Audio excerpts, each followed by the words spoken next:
Now, I know it probably goes without saying, but Star Wars is easily one of the greatest and most beloved stories of our time, maybe the most. There's just something about it that manages to almost transcend beyond just being a movie or series of movies, and that can be appreciated and enjoyed by nearly anyone. Pretty much all of us can take something away from Star Wars. All of us can find a lesson to be learned within it, or something or someone, a character perhaps, to connect with on another level. And there is, of course, a very good reason for that. There's a special sort of formula or idea behind it, one that, if done right, can reach us as people in the most fundamental of ways. One very purposely inserted in there by its creator, George Lucas, which also directly ties into the intent or purpose behind Star Wars itself.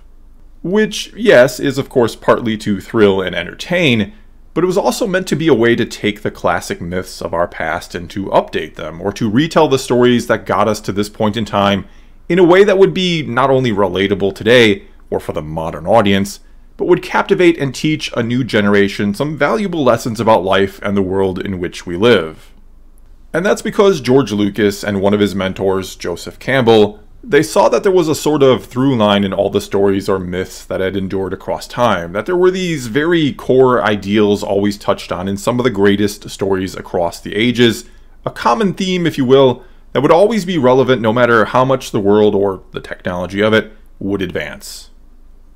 Problem is, it's a theme that nowadays, Lucas has said, is one that could or would easily come across as kind of corny when inserted into modern storytelling or films. One that people might sort of roll their eyes at and not take seriously, despite it still being one that is needed to be learned and embraced by every subsequent generation. And these sort of very basic life lessons centered around such things as friendship, loyalty, and especially compassion, that in order for society to properly function, people have to work together and care about the well-being of not just the self, but of everyone else around them. Along with this, George Lucas also wanted to get people, especially younger people, to think about life and to ask themselves the greater questions, to ask what is the purpose behind any and all of this, and to ponder what path they should take with their own life. And Lucas didn't actually want to attempt to answer these profound questions with Star Wars, he merely wanted people to ask them of themselves. In fact, Lucas has said that we, as a whole or as a people, we at best have a very minuscule understanding of the bigger picture. That yes, he believes in God, but that God is virtually unknowable or mostly beyond our understanding or comprehension, which is why he says there are so many different religions, that they are all essentially worshipping the same God, but in different ways. They come at it from, you might say, certain points of view. Furthermore, Lucas didn't want to invent a whole new religion for Star Wars, but instead he wanted to take pieces, recognizable pieces, from every major religion and to include them within Star Wars. He wanted all people to be able to see their own religion within the Force, and for them to begin to understand that, again, everyone believes in and worships the same thing, but in different ways.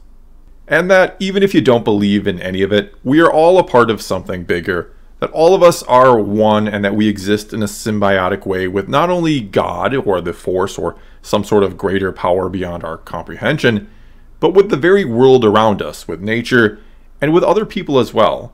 Beings working for the mutual gain of all is a very common theme in the prequels, especially in The Phantom Menace. And so when one rejects this bigger picture, and mind you, you don't necessarily have to believe in God per se, you simply have to believe in something or reason beyond the self. Anyway, when one doesn't think or care about the greater meaning and or purpose of life, they tend to become absorbed and obsessed with the self, because that's all that can or should really matter. If there is nothing more to life than your own limited experience and self-importance, if you look at life as just this fleeting and temporary existence that is destined to one day end, then one is likely to only seek as much pleasure as they possibly can, or to make the most of the time they have with little regard to anyone and everyone else. And the problems with this is living like that will lead to little or no actual joy out of life for the self, and will also hurt others around them that they have no care or concern for.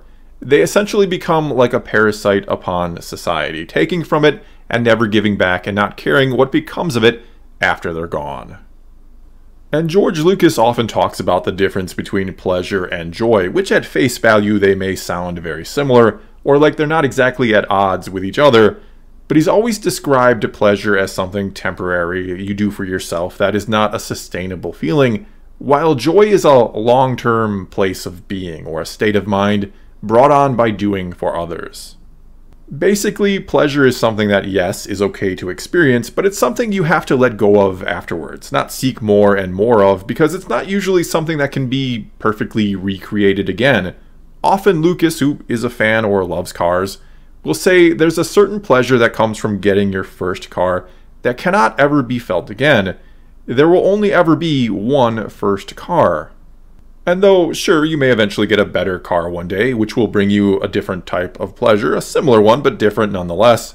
Or you may become rich and be able to buy any and every car you want one day, which again is more pleasure. But there is still, for better or worse, a finite amount of pleasure that can ever be achieved by attaining cars. And that to come close to achieving that same feeling you got the first time you got a car, you have to essentially keep upping the dose, much like a drug addict has to keep upping the dose or finding new and better drugs to achieve the same feeling from the first time. And this is of course describing the problem with the Sith. They always want more and more because they live a life where they only seek pleasure, since they do not care about the greater good, only the self, and thus never achieve joy. And this all leads to the fear of losing what you already have, or the fear of never having the next thing you want. Which then leads to anger, as you think people are either denying you what you want or think you deserve, or that they're trying to take away what you already have. That then ultimately leads to suffering because you spend your whole life only thinking and worrying about yourself. You live like a parasite apart from the larger whole, leeching off of it and missing your true purpose, which is, or was, to be a part of something more than the self. On the flip side of pleasure then, of that feeling or moment of satisfaction you have when you get what you want, we have joy, which is not as intense of a feeling as pleasure is, but it's a longer lasting one. It's again more of a state of mind or a place of being that comes from knowing you are not alone, that you are part of something more than just the self, something that will endure long after you're gone. This is where the Jedi come into the equation, and though oftentimes people seem to believe they must be miserable because they deny themselves personal attachments, or that they deny their feelings and emotions, the truth is Jedi get a profound sense of purpose and joy from doing for others, from being a part of something much greater than the self. Furthermore, they do not deny their feelings or pretend they don't have emotions. This is arguably the biggest misconception when it comes to the Jedi. Instead, they simply do not embrace or act based off emotions.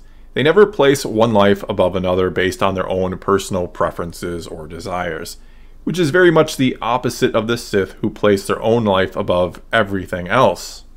Reason and logic always dictate the actions of the Jedi, as well as trust in the Force, which George Lucas has equated to having faith.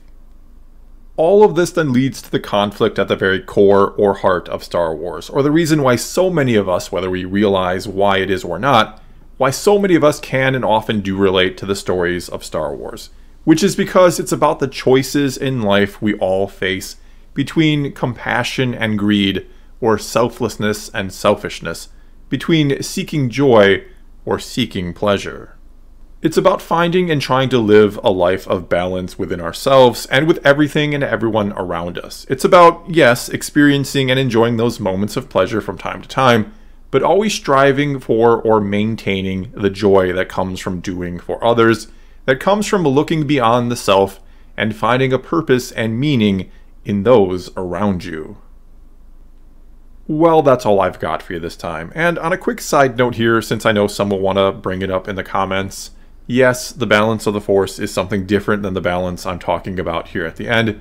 Balance of the Force is the absence of those who use the dark side and thus corrupt the Force. They are like a cancer, as described by George Lucas himself.